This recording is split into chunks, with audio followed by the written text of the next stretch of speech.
So it's great to see all of you tonight. My name is John Taco. I'm the Director of Community Relations for Wynn Boston Harbor. For those of you that do not know me already, it's a great crowd. It's always been a great crowd over the 5 years that we've been at this here in Everett. And you know, I know this is Peter Campo. He's our Director of Construction, and he's got some great slides to show you in a minute. With some great photos. He's going to talk about the progress. But I have to steal his thunder for a minute, because you know, he's going to show you a great photo, and he's all excited, but it's something that I know is close to all of you and is close to me as we're going through the competitive progress, or the competitive process, is that the living shoreline is well underway. It's nearing completion. The grasses are planted, and we're less than 2 years away from Everett being able to go down to the Boston Harbor in their community. So I think a round of applause to all of you folks. And that's the wind. That's the harbor breeze coming in. So thank you all. Once we get to the transportation section, we're going to go through the construction.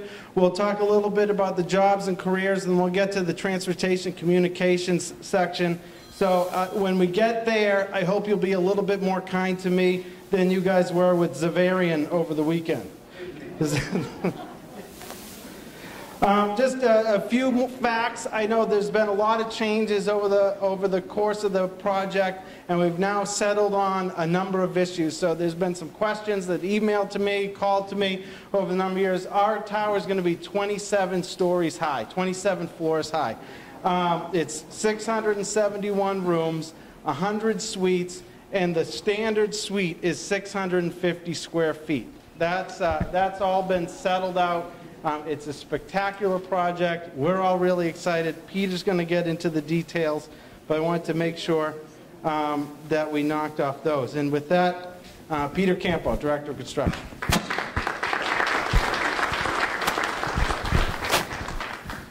Remind me not to follow him in the future, okay? Thank you very much for having me. It's a pleasure to be here. It's really a pleasure when things are going well, and things are going well. A little bit of an update. Everything you see in the box right there, all of that structure is complete. The tower is up to the 6th floor, and we're starting to work on the 7th floor. That'll be poured next week. We're about to go into a schedule of pouring a floor per week on the tower. So I'll talk a little bit more of that. And the trusses for the convention center in the very end, the first truss is due tomorrow. And we have 29 of those. We got 1 per day for the next 29 work days. So there's a lot of good things going on. A little bit about where we've been, and I'll show you photos in a minute that are pretty neat, but we excavated over 850,000 tons of soil have been removed from the site. 2/3 of that went out by rail, so feel good about that, because that reduced the amount of trucking greatly. 600,000 tons alone were in the mass excavation. So we've built, there's a 2,000 car underground garage. There's 3,000 cars altogether, but 2,000 cars are underground, and that's built. Not only is the whole structure, and we're putting the lights in, the sprinkler system, all the ramps are in, we're putting in stairways, elevators, so that's all underground. You can't see that from the street, but that's well ahead of schedule. As part of that, we put in 2,300 linear feet of slurry wall. That's what contains it. So the foundations are 100% complete, the garage structure is 100% complete, and the structural steel for the entire project is 90% complete. We've erected 2.4 million square feet of structure. Now, to put that into common terms, we like doing this at the job now, it's so big. That's 55 acres of structure, which is pretty cool. Where are we going? Once we get into this 1 week per floor cycle, we'll have the tower topped off by March of 2018. And that's our late date. We'll probably finish a little early. The curtain wall will follow that. April of 2018, that entire building will be wrapped on the tower. The entire building, it'll look like it's finished. Everybody's going to be, what are we opening? We'll be so far along. And our goal is to get the roof and the podium on the podium, which is the whole gaming area, by January of 18, so we can work all winter. Heat it and work all winter and just keep pushing it out. We're also doing all of the landscaping preparatory work this fall. And the reason is that the landscaping scope work is so great that we won't have enough time to do the prep work and the plantings next year. So we're going to do all the prep work this fall, so in the spring we'll be ready to go. This is a photo that was taken on September 12th last year. That's the day we started mass excavation. So we had to take in 1 scoop of earth off the site at that point in time. Just over a year later, that's a pretty good photo of where we are right now. And I want to say this, I am working with a great team of people. The construction manager, Suffolk, all the subcontractors, the unions, the design team, everybody has just really been doing a fantastic job. You know, it takes a village. We have a village working on this project. Right now we have over 800 construction workers. We just topped out over 800. We're averaging over 800 per week right now. That does not include about 150 managers, 150 people that are in the management side, so we're close to 1,000. By the end of the year, our goal is to get, and we're spending right now about $2 million a day. In order to make our schedule by the end of the year, we need to be spending $3 million a day and have over 1,000 workers on site. And everything's in place for that to happen. You can see some different photos we have here. That's looking back to the tower. That photo is actually about 2 weeks old. So those up at 2 floors, actually we're 3 floors above that right now. Pretty exciting. And that actually, yeah, well, Popeye's right. Popeye sits right in the middle of that, underneath the elevator. You can see the elevator core in the center there. That whole tower lobby structural steel is erected now. This is a view inside the podium where the gaming area is, and you can see the structures erected, and we're pouring those. Actually, this photo too is a few days old. That's how quickly we're going. We're pouring about 1 acre to 2 acres of concrete on metal deck a day. The goal is at least 1 acre. Some days we hit 2 acres a day. And all of that, everything you see there, that concrete metal deck will all be poured in the next month. This is looking back at the central utility plant. In the building on the right, we were able to start that early, and that's where all the back of house space is, about 250,000 square feet, and the central utility plant. That will be up and running next May. And so the goal is to have that up, commissioned, ready to go, so when we start finishing the other spaces, we have heating and cooling for the other spaces. It's extremely important because the finishes in this project are the high-end finishes. We have to have that space conditioned before we start putting them in. This is a look back. You can see the convention. You can also see all of that along the water's edge. All of that bulkhead is in. And I think I have a photo in the next photo I think is better. Well, I'll go back. I'll go back too. So you can see there all the bulkhead on that inlet is 100% done, both on the south side and along the west side. And we're starting to build what is the subbase for the walkway that's going to go entirely around the entire site, which is pretty neat. And if we go back, I told you earlier that the garage is finished. Structurally, you can see that those are temporary lights. We're putting the permanent lights in, we're putting the sprinkler system in, elevators, stairs. So that whole garage will be 100% complete in less than a year from now. I'm going to use that for temporary storage as we're building everything above it, because we need, the site is actually very small after you put the building in it.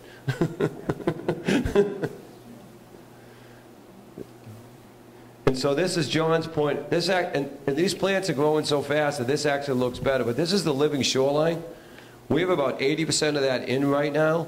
The last 20% will be complete in the next 2 to 3 weeks. So all that work along the water's edge will be done in the next 2 or 3 weeks. It's great for the environment, and it's, you know, it's exciting. And just on this side of it, off to the right, you can't see it in the photo, that's where the walkway goes that encircles the site. So we're making a tremendous amount of progress. We couldn't be happier with where we are right now. We got a lot of work to do with big challenges ahead of us, but we've been hitting all the dates, so we're feeling really great about it. The city of Everett's been terrific to work with, really supportive. And so overall, the project's going great, and we appreciate your support.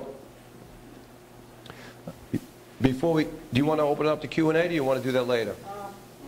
Yeah, let's do construction Q&A now. Yeah. Does anyone have any questions? Yes, sir. I can ask you one question. Now you got some furniture and everything. Where are you going to store your furniture? Well, most of it. But I understand Everett hasn't opened for you people. But what I understand, there's a vacancy for you guys. $600,000 a year. I got that from good information. John, you can answer that one. Thank you, Dan. We've actually been working on locating some warehouses in the area. We've been talking to the MBTA about their storage facility. Any other questions? But so everybody knows, most of the things that we schedule it just on time. We don't want to handle it twice, so we take it off the truck and it goes in place.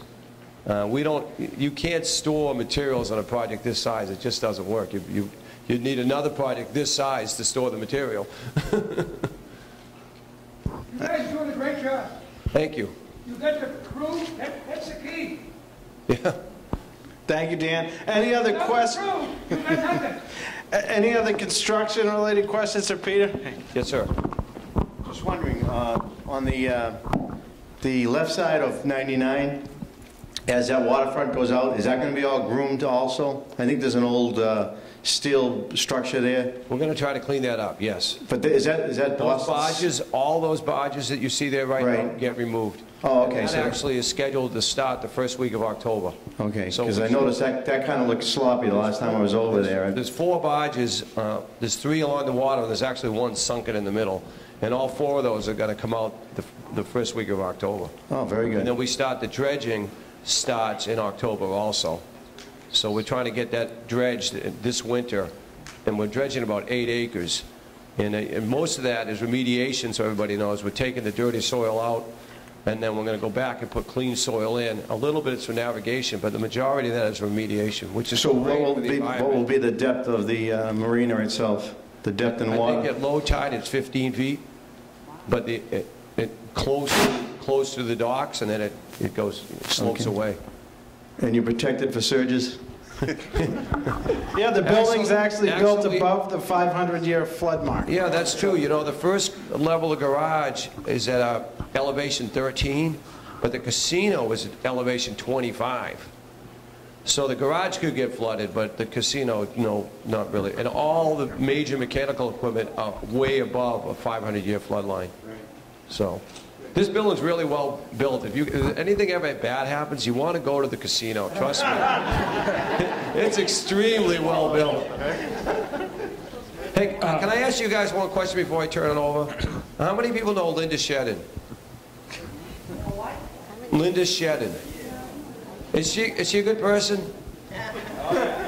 Because she told me she was very popular with this group when I interviewed her. Linda's working for me as my personal assistant, and she's been doing a great job. Just thought I'd let you know. Thank you.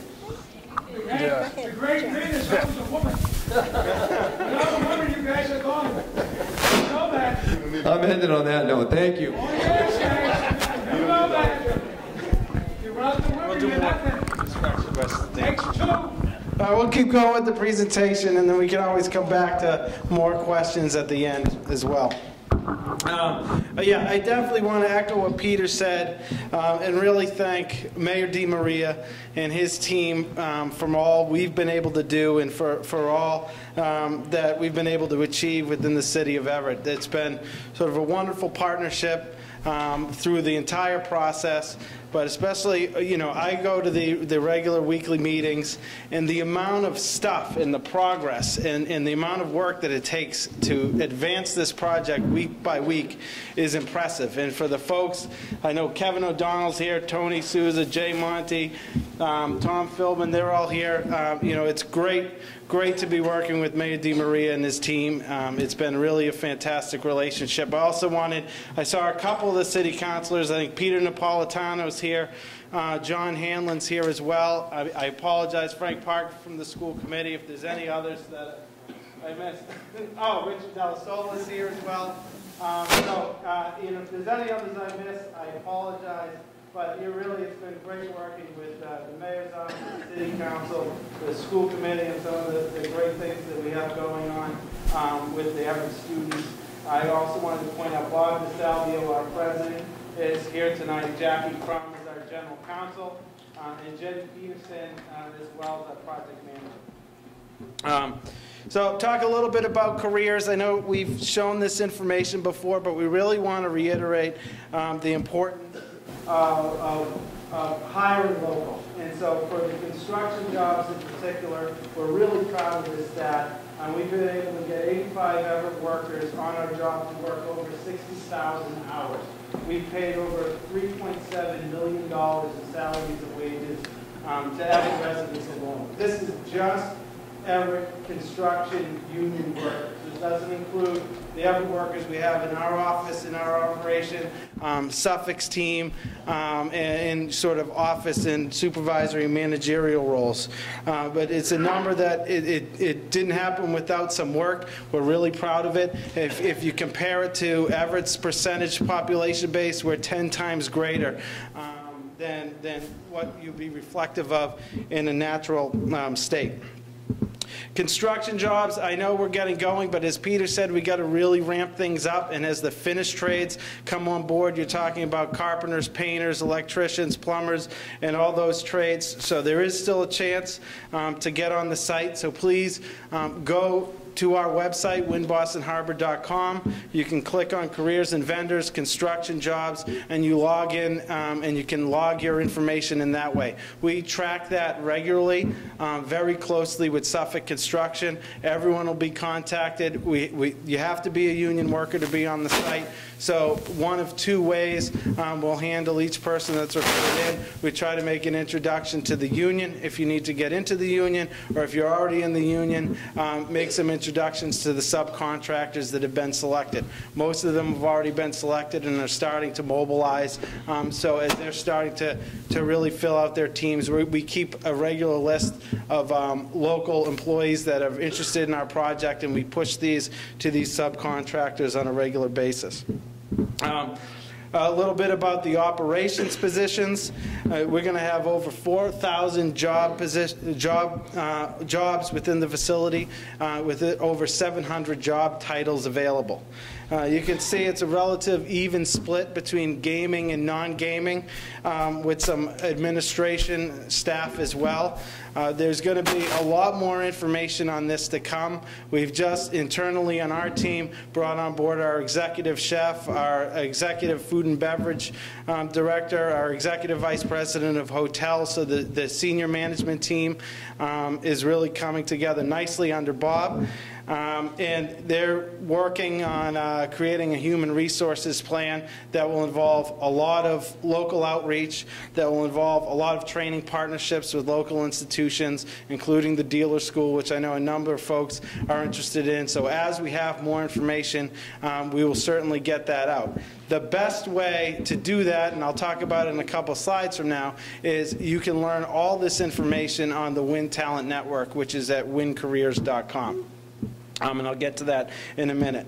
Just so you know, our hiring timeline, between now and April 2019, we'll hire about 100 staff, 100 additional positions. If you join the Talent Network, there's things that pop up there all the time.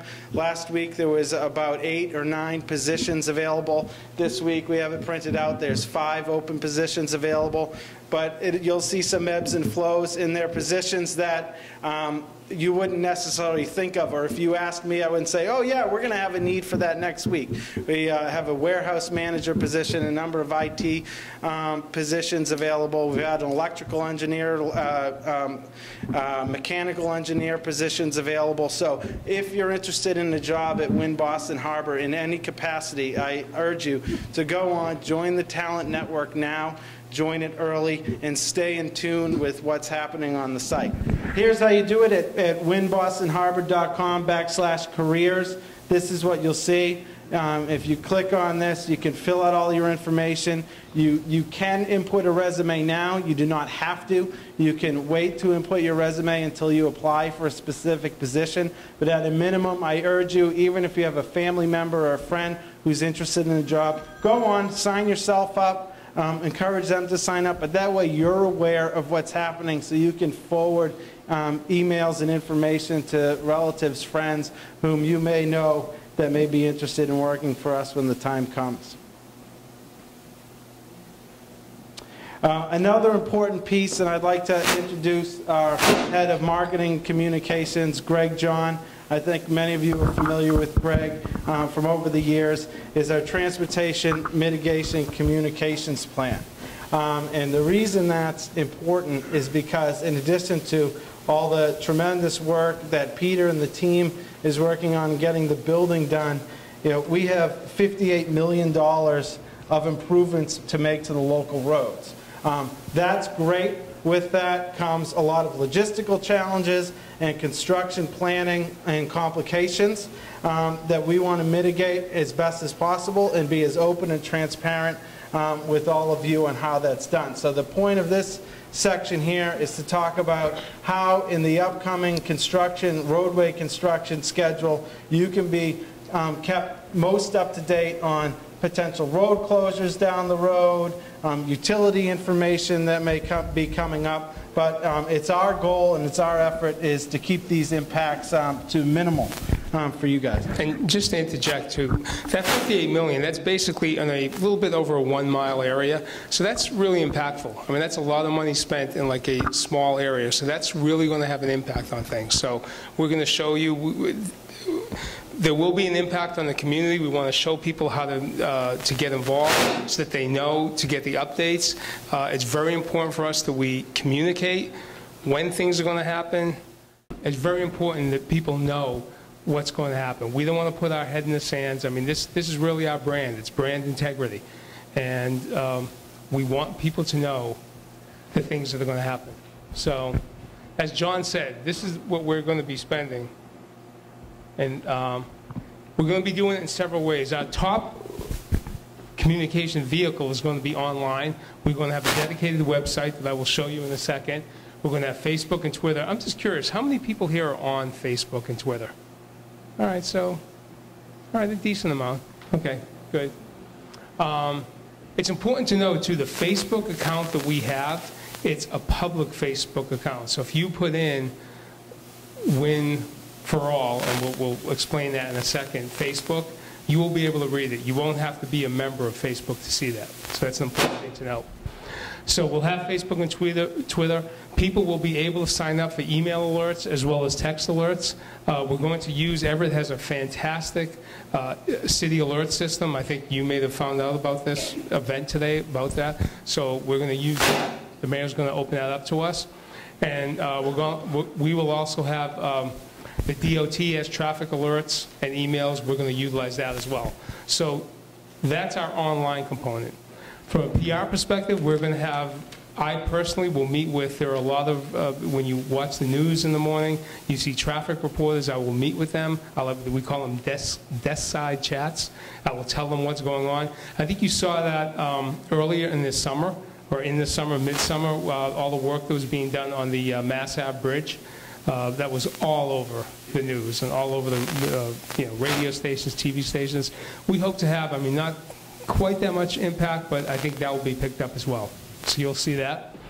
We're also going to have a lot of LED signage so that when you go through, and this is before we actually do the work, we're going to have a significant amount of LED signs out there that are basically telling people 3 weeks from now, this is going to happen. 2 weeks from now, this is going to happen. Tomorrow, this is going to happen.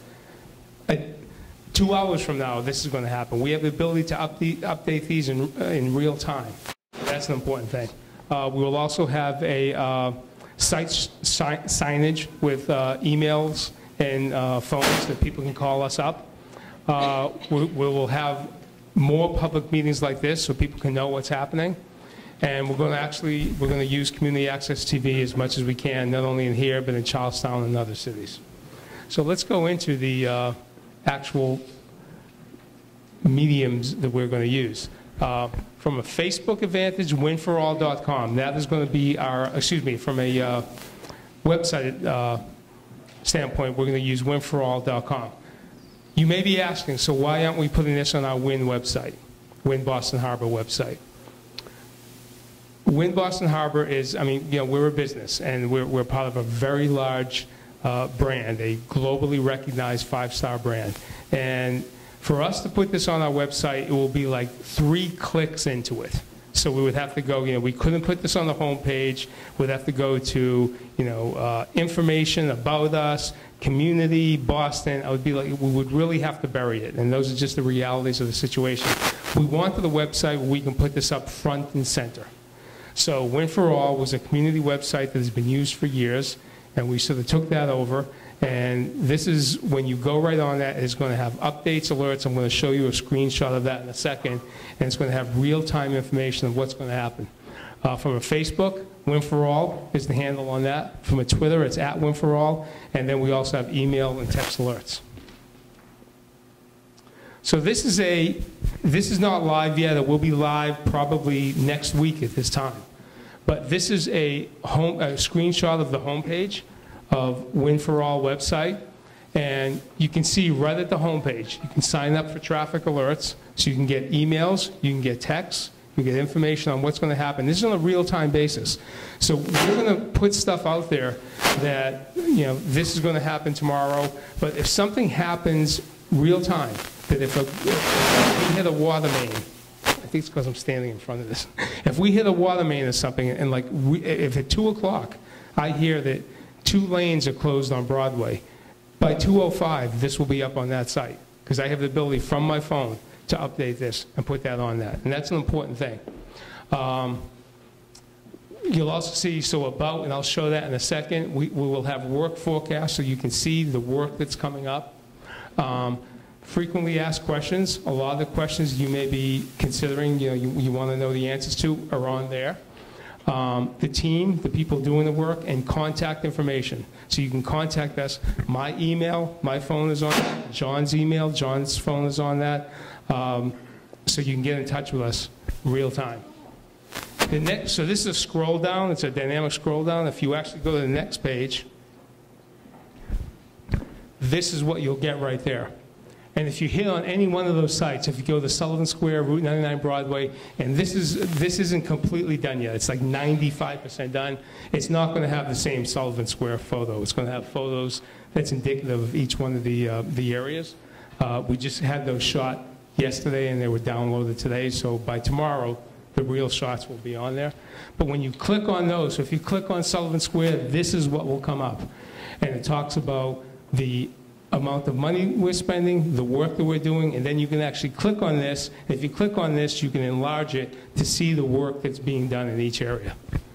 And then the final thing that we're showing, this is the contact page, how to contact us. And you can see there's an email, roads@winbostonharbor.com.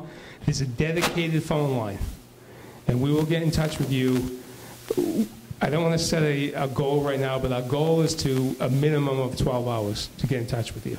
So if you call us at night, we're going to get in touch with you the next morning. Press inquiries, my information, and then government and community relations inquiries, John's information. This is the Facebook page, and this is going to be real time too. If something happens, we're going to have all work that's happening forward thinking. But if something comes up, if there's an accident, if there's something unexpected, it's going to be real time on the page. Same thing with Twitter. This is our Twitter handle.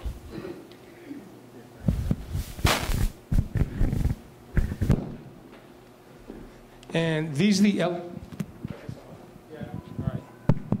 This is a sample of the LED signs. I mean, you see these on job sites all over Massachusetts. We're going to have a significant number of these. I think there are like 16 or 18 of these all over through our area. These are where they'll be just in Sullivan Square. We have 5 of them, but they're going to be in all of the work areas. And then finally, and this is what I said before, but just to reinforce them, This is the call-in hotline number. It's a dedicated hotline number. So if you have information, we want this to be a two-way exchange. We're going to get information out to you. If you're looking for it, we're going to give it to you. If you're not looking for it, it's still going to be out there. And we're going to, hopefully, we think you're going to need this and want this. We're going to get it out there. But also, if you want to get in touch with us, it's real important that there's a venue, an avenue for you to get in touch with us, whether it's good or bad. If you have a complaint, we want to know about it. If you think that something could be done better, we want to know about it. So that's the way, that's one way, by phone, dedicated email account, roads@wynnbostonharbor.com, and we're going to have a tracking system to memorialize all these comments and everything that people say about us, or all the comments. So the other thing I want to mention is that we're gonna have regular traffic and communication meetings with all the contractors working within our work zones. They are in regular communication with the local police from all the different municipalities, as well as other construction projects in the area. So to the extent that we know and we get information on roads and other areas that may be impacted in this area, we'll also include that. For instance, the Alfred Street Bridge is going to undergo a series of repairs shortly. That's unrelated to us, but to the extent that we know any information and any closures or bridge raisings related to that, we would include that in this website as well, and to keep you guys abreast of all those changes. Again, our goal is to try to make your lives as pleasant as possible during this construction period. I know, and I don't want to sound too alarmist, because I know everyone is very concerned before we started construction of the resort, and through all the heavy trucking and through all the heavy concrete drops and steel drops and the exporting materials, we received very minimal amount of complaints and differences in traffic. So we're going to do our best to stage the construction at appropriate times. We're going to do our best to avoid any impacts during the rush hour. But please feel free to contact us. Work will start shortly. By the end of this month, we'll see some mobilization going on in the area, and it will gradually increase from there. But with that, thank you very much, and we'll take some questions. And if Peter's still here, we can also take some more construction questions. I know a couple of you had some construction questions as well. I was just wondering if there's a job opening and there was two people, one from Everett, somebody from somewhere else, would the Everett person get the job first? Sure. So we're making good faith efforts to hire qualified Everett residents, and so the way that we're doing that is trying to identify qualified folks early on in the application process by looking through resumes from Everett and then our surrounding communities and then Massachusetts first in those orders. So we'd actually go through those resumes first to try to find folks ahead of anyone else. Hi, John. How are you? Good, Charles. How you doing? What exactly are they going to do to Sweets a Circle? Of course, you know we're right behind it. Go on the website. Yeah. Yeah. So Greg's right. There's a lot of highly technical drawings that we've spent some time calling down into some Reader's Digest versions for the website, layman's versions. In short, what they're doing to Sweets a Circle is it's a very big and robust circle already. And it's really, what I've been told is that this circle has a number of challenges. One, the circle itself is a little bit chaotic and uncontrolled. There's no striping, there's no laneage, so it's get some control going in the circles. There'll be some adjustments made to how you approach the circle. Yes. There's some slip lanes where you could pull around if you're coming up the on-ramp and down into Broadway, so there'll be some realignment things. There'll be some controls around the circle, but the biggest impact to the circle will be what happens to Broadway.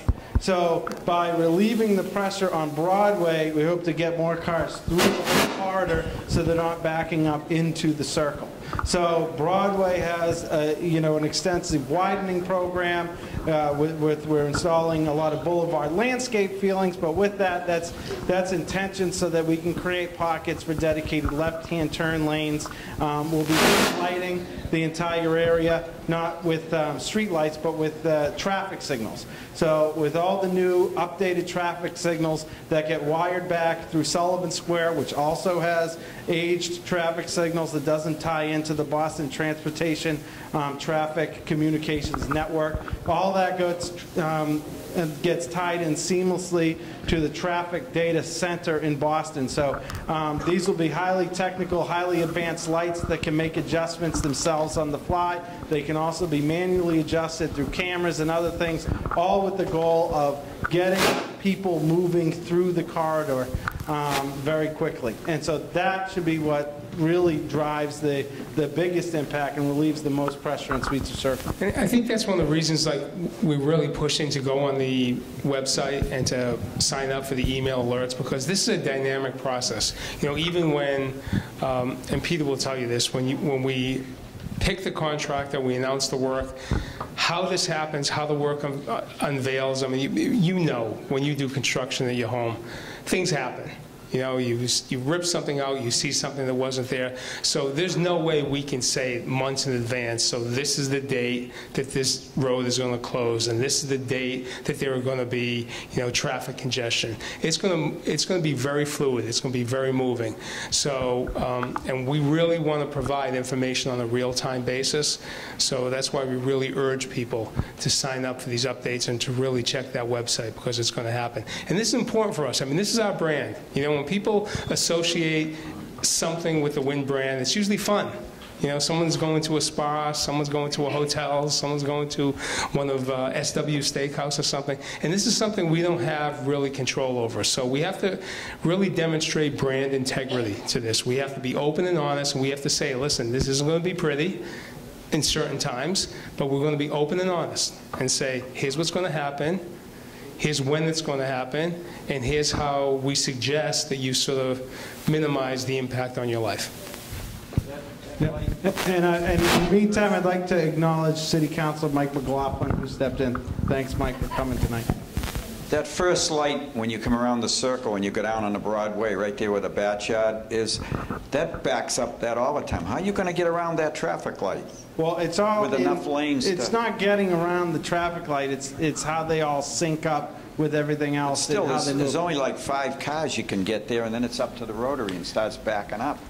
Yeah, but a lot of times it's backed up because they have nowhere to go in front of them. So I've been at that light where it's changed cycles, and I just didn't move ahead because I didn't want to block the box. Yeah. But just ahead is another traffic light, and ahead of that's another traffic light.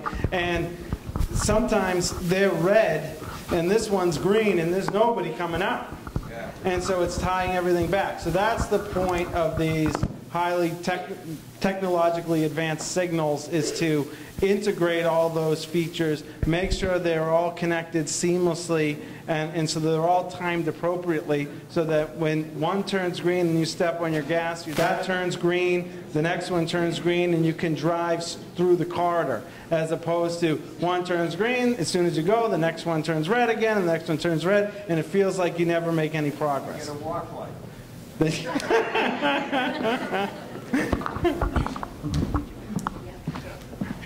I just heard him say there's going to be dynamic changes on Broadway, okay? And since I've lived on Broadway for 43 years, where are these changes starting, and where are they? They start at Sullivan Square and end at Sweetser Circle. So the entirety of Broadway. Not really the Broadway of Everett. No, it's not Upper Broadway. It's all Lower Broadway. Okay. So yeah, apologize. I think, and Jay Monty's here from the city. I know the city has made some changes with the dedicated bus lane, and that's becoming a more permanent fixture in the community. There may be some other changes from the community, I'm not sure, but I direct those questions to Jay for what he has planned up the road. I have a question about the Beecham Street light traveling from Beecham Street turning into Broadway. That particular light changes every 4 vehicles turn, any time of the day, any time of the night. In some cases in the morning, from I would say 6 o'clock in the morning to 11 in the morning, it almost takes an hour just to drive through that street. Is it possible for you guys to have a detailed policeman to take a look at that traffic in the morning? This is currently? We have, I'll check on currently if that would make any difference. The long term, or I'm sorry, not long like 10 years from now term, the medium term plan for that area is that Beecham Street alignment completely changes. And so the Beecham Street would become more aligned with the service road entrance, which takes that kind of weird double signal out of play and then upgrades the whole sequence of lights on the corridor so they all fit. So over the medium term, that definitely will change. I know, because I personally sat in it, I feel for you, that is a bit messed up now. And I'll go back, I'll talk to our folks on the transportation side, see if there's anything else that can be done there. I'll also talk to Jay, who's here, see if he has any ideas as well. But, thank you for your input. Just so you know, I looked into that a little bit. That is exactly as originally designed. We checked on that timing, and we checked with the city of Boston, who actually manages the lights from Sweetser all the way to the Albert Street Bridge, and that's as originally designed.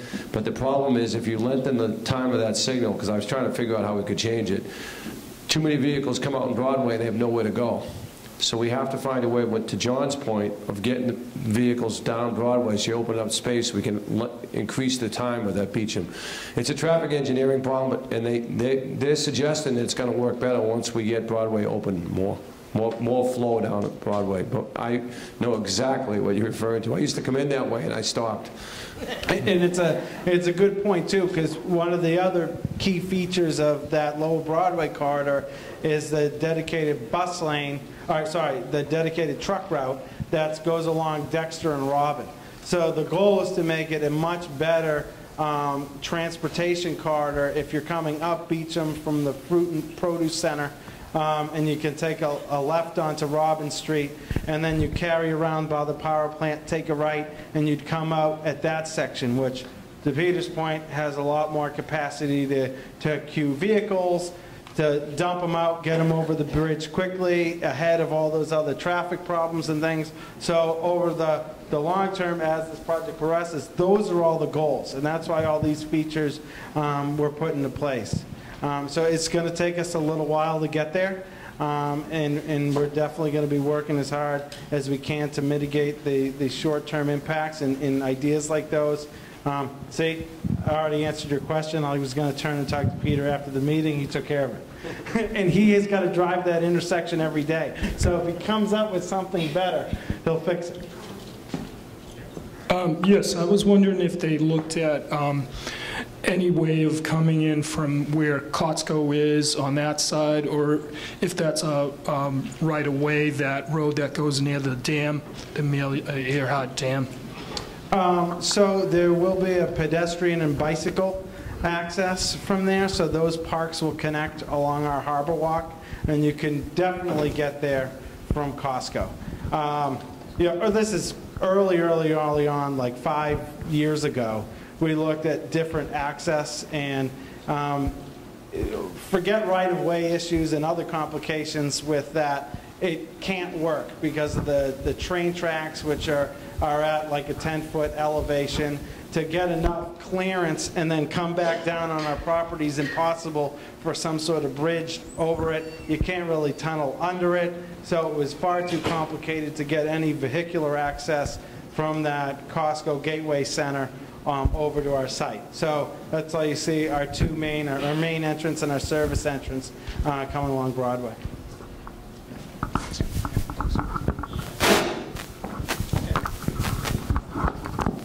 There's going to be water shuttles, right? So are they going to be coming in under the Alfred Street Bridge, or are they coming another way around?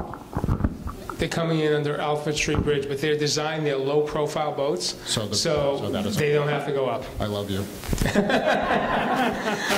We actually took a ride on one of the, it's not the actual boats, but, and we went crazy high tide, and it was still, I went up like this, I could hardly touch it. Will the MBTA be putting more buses on? Well, the MBTA, it's a great question, and that's a question better directed at Jay Monty, the transportation expert from the city of Everett. But the MBTA is currently in the process of undergoing a Everett Transit Action Plan. Actually, it's MassDOT and MBTA together with the city of Everett. Part of that is looking at the entire bus routing network through Everett and the surrounding communities, and where those begin and where they terminate, potentially if they terminate or best terminated at Wellington or Sullivan Square, what the routes are, what the headways are. That's the genesis of the dedicated bus lane, was through those discussions and things. So I know the city of Everett, Mayor DiMaria, Jay and his team are really focused on better bus connections throughout the city. So I would talk to them if you have any additional questions, but it is something that's high on their priority list. We are also subsidizing the MBTA Orange Line to get more trains, more frequent trains in, so there's less of a wait time. Anyone else? No? Well, thank you very much. Thank you all for coming tonight. Appreciate your time.